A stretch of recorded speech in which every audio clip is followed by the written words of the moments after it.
Welcome to the WRC podcast. I'm your host, Katrina Marie, and you're in the right place. Here at the Well-Rounded Counselor podcast, what you can expect is to learn, shift your thinking, and gain personal and professional growth. And if you have not yet done so, hit that subscribe button so you never miss another podcast episode. The conversation starts now.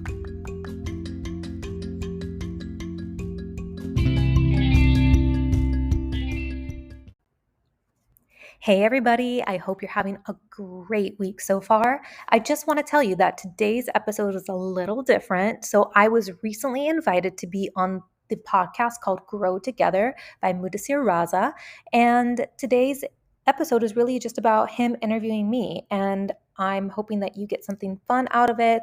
If you like to catch the video option, I'm going to leave the link below so you can catch it on YouTube. Otherwise, you can just sit back, relax, and enjoy the recording. So enjoy the episode and catch you guys next week. Welcome back to another episode of Grow Together podcast. I'm your host, Mudasir Razza, and today we have a very amazing guest, Miss Katrina. Hello, ma'am. How are you? I'm feeling wonderful. Thank you so much for inviting me today. First of all, thanks to you to accept the invitation and become the part of this show. And I hope this show will become full of learning for all of our audience. First of all, how was the weather in Dubai? Oh, it's beautiful today. It's starting to get a little warm, but everyone's still enjoying the good weather. Because problem is that everyone enjoy the winter, but when it comes to the summer, it gives a very tough time. Yeah, it's changing, but it's good still. And for you? Great. Kind of a similar weather we have in Pakistan as same. Most of the time we have sunny and has give a very tough time during the Ramadan. But before discuss more about the career counseling, I want to know, Katrina, about your early life, about your early education you did in California. Yeah, definitely. So as you mentioned, I'm originally from Los Angeles, California. I was born and raised there until I was about 25 years old. And then I pretty much grew up in a single parent household. I kind of was one of those kids that kind of had to figure things out on her own because I didn't really have parental guidance. I didn't really have anyone to look after my daily whereabouts. So I kind of just figured life out as it came. And I went to college just like everybody else. I ended up getting a master's degree in counseling because I kind of fell into counseling, which we'll talk about in a second. Mm-hmm. But I just kind of had a very run-of-the-mill life, but I always believed that my life was meant for something bigger. And I always had big dreams, big goals, and I just didn't know how to reach for them. Nobody was there to give me that guidance. Mm-hmm. So when at that point you decided to opt for become a career counselor in your life? Well, when I was... How is it difficult to choose for that field? Because when you are giving guidance to the young generation or to the young students what opt, so at that time when you were in that phase, so how was it difficult or easy to choose this field? So I didn't really know what I wanted to do. I know I liked creative stuff, so I went into film initially. So I thought I wanted to become a producer, director, something like this. However, life had its ups and downs, and I was not confident growing up in school. I definitely was not the top student. I was a very average B plus, 3.0, 3.4 GPA kind of kid. And if you know what that is in the American system, that's pretty average grades. So my confidence was just very mediocre. As I said, I didn't really have anybody to show me the way. I didn't have a mentor. I didn't have role model parents to say, this is what you should aspire to do. So I kind of just figured it out with what I liked. And I went and applied for a bachelor's degree in pre-film because I had done a couple work experiences in that. Yeah. And so once I got to college, I realized this is too competitive. Again, my confidence really was not there. It was very shaky. Mm-hmm. So I thought, okay, let me go into broadcast journalism instead, and maybe that will be less competitive. So I decided I'd go into broadcast journalism. I went into corporate America a little bit. I went into radio a little bit. But what I realized there is, again, it wasn't real. I didn't have that fire, I didn't have that love for what I was doing. And while I was a student in my undergraduate journey, I was about to become a third year, and I came across a job opportunity to become a college advisor aide. So they were looking for part-time college students to help other high school students apply to college and, go on and figure out their life. So I applied, I got the job, and essentially I never looked back since. I used to just love waking up in the morning, going to work, and becoming a college advisor, a career advisor was not something I ever thought I wanted to do. I didn't even know that was a job. And so Yes, I just yes, kind yes. of fell into it. And I was encouraged by the students I worked with to become a counselor. I was encouraged by previous colleagues. I was encouraged by mentors. And because I was one of those very few students who got the opportunity to also study abroad, Hmm. I studied abroad in Italy for a summer. I was like, Great. wow, like everybody needs to study abroad. This is amazing. And so I wanted to infuse that love for career counseling and study abroad, but I didn't know how to make that happen. And so, with that being said, I decided I'm going to go into international education. I don't really know what that looks like. I'm going to help other students study abroad. And Hmm. I just held that vision so close. I didn't know how this would materialize. And as I lived in Los Angeles, I knew that that's not where I was meant to stay. I knew I was meant to go work abroad somewhere. And as fate may have it, I ended up in Dubai. And now I've been in Dubai for nearly 11 years, and I am doing just what I When said were I you wanted landed to in do. Dubai? I'm sorry? When you were landed in Dubai? When did I land in Dubai? In 2013. 2030. Great. It's a long time here now. Yeah, yeah. And so now I'm doing exactly what I set out to do. I work in a robust, diverse international school. I work with over Yes, yes, yes. 100 different nationalities. I'm helping students literally travel and study all over the world. I also mentor other counselors. It's like the dream come true for me. Again, the good point this that about Dubai is that you'll find people from different countries, from different backgrounds, and great kind of talent on which you are working, on which together you're working. Exactly, exactly. It's such a dynamic place to one live because you meet people from all different backgrounds, different cultures, upbringings, worldviews. It's incredible the learning you get just by being in a city like Dubai, and then Yes. let alone the professional development that it also gives you and the professional etiquette that it gives you as well when you're working with the students and families, especially in education. So can I just move more towards the topic? Uh, Even you have seen that the AI and the number of AI applications easily access and you get put our problems and get different kind of solutions. Even in the presence of very advanced technology, what problems or challenge you observed that still students are facing? So AI can give you the quick fix answer about where they should apply. Again, AI can only go so far because of its programming. However, what people need is human connection. So counselors give that empathy, that connection, that realness that people deeply crave.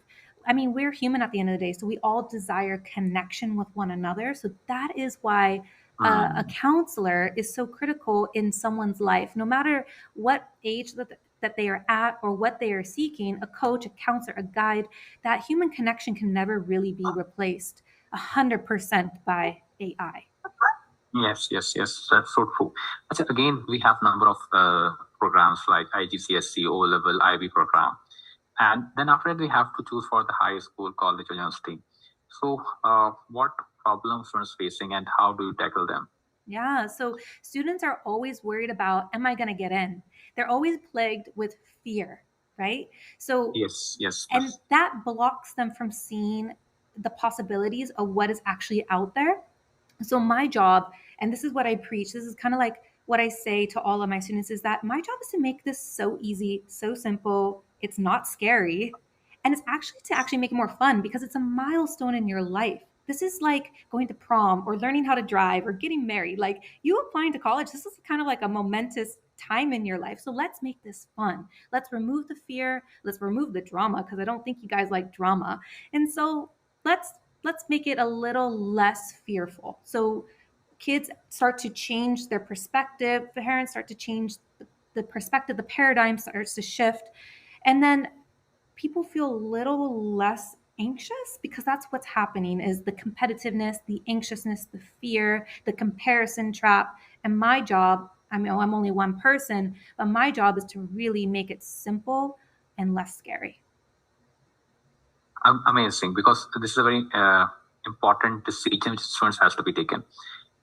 Again, Katrina, the role of families are very important. Meanwhile, when you are working with students, counseling them, providing guidance, their parent must be on board in this process. How do you help them out in this whole process? So it depends on the parent. It depends on if it's the first child, the second, third, fourth, fifth. There's a lot of factors, but no matter what, the parent needs to be involved because Yes. they're paying at the end of the day. So the Yeah. parent needs to be involved in helping. It's a team effort, right? So it's a team effort when we Yes. approach this counseling dynamic with a student. I can't just give all the answers or know all the answers because at the end of the day, parents know their kids much better than I do. So they can also provide a little bit extra layer of support, guidance, care, obviously basic needs, all of that. And so it's a team effort. So that's how I approach it with parents. It's like, I can't do this without you. Let's work as a team and, be involved in the meetings as much as you want, or, take a step back if you feel comfortable with my counseling style. So it's not a one size fits all, but they are welcomed in every conversation if they Yes. feel the need. Because again, at that, all the activities, all the programs chosen by the kids. So meanwhile, Katrina, one more thing which I've been want to know: when you're working and working for the last many years, after 5 years or 10 years, when your students come back to you, how was that feeling when they shared that whatever guidance you have been provided, they work on that, and now they are doing great job in their lives? Well, I do still have a connection with some of my students from even 12 years ago. And, they still look back and they tell me, like, without you, maybe this wouldn't have been possible. Right. And so that's what I mean. That counselor connection is so key because no matter what technology can give us, no matter what Google can give us, there's still the human element of teaching someone something. And holding their hypothetical hand through the process and reminding them that they can do it, and reminding that it is possible, and celebrating the wins. I don't think AI can always do that, or Google can always do that. So um, when students do come back and they say, this was the right choice for me, I now am working here, this is what I'm doing, of course it brings so much satisfaction to me because I know that I did the very best I could to support someone. And hopefully I was a person in their life that was able to change their life and add value. Great, because such a that gives you a motivation basically when you get to know about your ex students or the on which you have been working. This is what they have been done in their lives. And one more thing, Katrina, in this global era when you're working and we have option to study in any country of the world. What's your observation to get higher education from your own country or to find opportunities in the other countries? Which one is better in this global era? You know what? Universities are businesses at the end of the day. So True. going to college is all about what you put into the experience. So if you think, oh, I'm only going to go to a school down the street, that's not going to be as good as the school 8 miles down the road, then that's your perception and that's what you're going to get out of the experience. So you have to look at it as, okay, universities are businesses. They have, certain accreditation programs, they have certain rankings because of these accreditations. And a lot of times people don't know what the rankings really are or the criteria behind that. So I invite people to kind of research more into that topic. But really, it's all about there's a theory called Aston's IEO theory. So basically, your involvement equals your environment equals your output. So you want to make sure that you are putting in to your environment the output you would like to get. So no matter where you're at, no matter even if you're in a job, what are you putting into that? Are you just gonna put in minimal effort and hope to get massive results? Probably not. So I look at that same concept with going to a university, no matter where it's at in the world. There are over 28,000 universities. There's always going to be a good fit somewhere for someone. Yes. I think apart from this career counseling, you also being a host of podcast. How was your experience? Oh, so I have a podcast called The Well-Rounded Counselor, and it is for professionals who are looking to up-level their skills personally and professionally. And it really doesn't matter if you are in the counseling field or in the educational field. It is for everybody. But we do talk a lot around different well-being topics. We talk a lot about different practical topics. For everyday topics. So you'll find a little bit of variety, a little bit of zest in different things. And to be honest, I've been doing it now a couple years and it's gained so much traction worldwide. And I'm really looking forward to hopefully it taking off even further down the road. Great, great. Katrina, again, I had have a wonderful conversation with you. Just few more points. A person who wants to become a counselor, they are done their university program or in the process of university program, or they are in process of getting a degree. What advice you want to give to them who wants to become one of the best career counselor? So I can say work with me. That can be one of the options. Work with me. Great. But if they want to do a more traditional route, really research what the program or the program is going to give you, right? Like what is your goal at the end of the day? Like I said, I didn't know what my goal was. I just wanted the degree. And that's not always the right approach. But again, I had very different guidance. I didn't have any, first of all. So I was just figuring out. But if I can give you some guidance, really understand what the program is going to offer you at the end, what opportunities are going to be available to you. I can tell you this, when I did my grad program, it was a great program, but it did not prepare me for the level of work that I'm doing today. So you really want to make sure that the program is going to offer you what you really need to grow as a professional. Exactly. So one more thing, Katrina, and generally what we have observed that the students take the advice from the family members or the relatives or friends or cousins. How much is it important for students to take advice from professionals like you instead of just I ask my friend, what are you doing? Or okay, you're studying this program, or shall I just I show in my interest in that program and I just start. Instead of what should we have to be done instead of just taking advice from friends and families, those who do not have the expertise in that particular domain? How can they approach to the professionals? While it is helpful to get, support from family and friends, I definitely think that there's some merit in that. However, sometimes it clouds somebody's judgment, people's opinions. So when family and friends give advice, it's not always factual, it's more opinionated. And then that's not really going to help you because it's not fact. So I always say it's best to go to somebody who actually knows what they're talking about and kind of clear out the background noise from all of this chatter around you, and then make a more informed decision based off of practical steps, practical information. And I always say the best knowledge is to talk to the university themselves because it's going to be the most relevant information. So if you have access to talk with somebody from an actual university, I would say that that is even like the notch that you should really be achieving for, is like that's going to alleviate so many stressors and fears and anxiety if you just talk to somebody. People are afraid to talk to people nowadays, so they hide behind a screen. But I want to invite people to actually be courageous, book a one-on-one call or set up a Zoom chat and have an actual conversation to get your questions answered versus having opinions and oh, this was my experience, so this is going to be your experience too. That's not the case.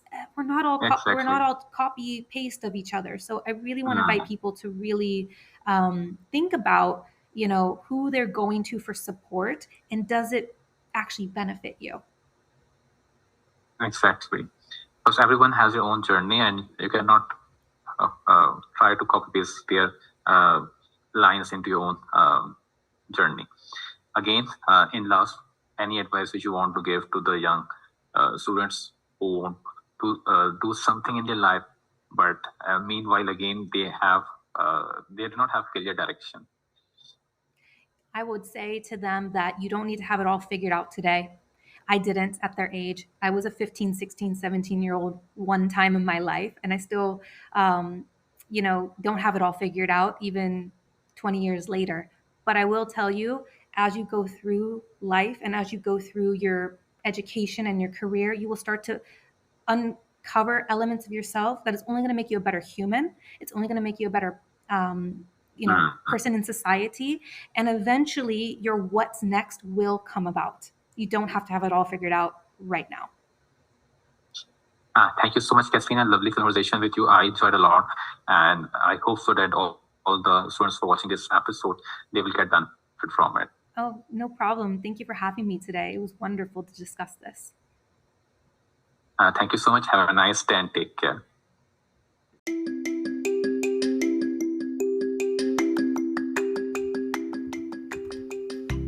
Did you love the episode? I hope you're feeling inspired and no longer feeling alone out there, and you're ready to evolve and become a better person.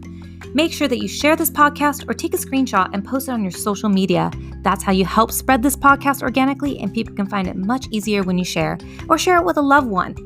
I'm your host, Katrina Marie, and make it your mission to be a blessing in someone else's life today.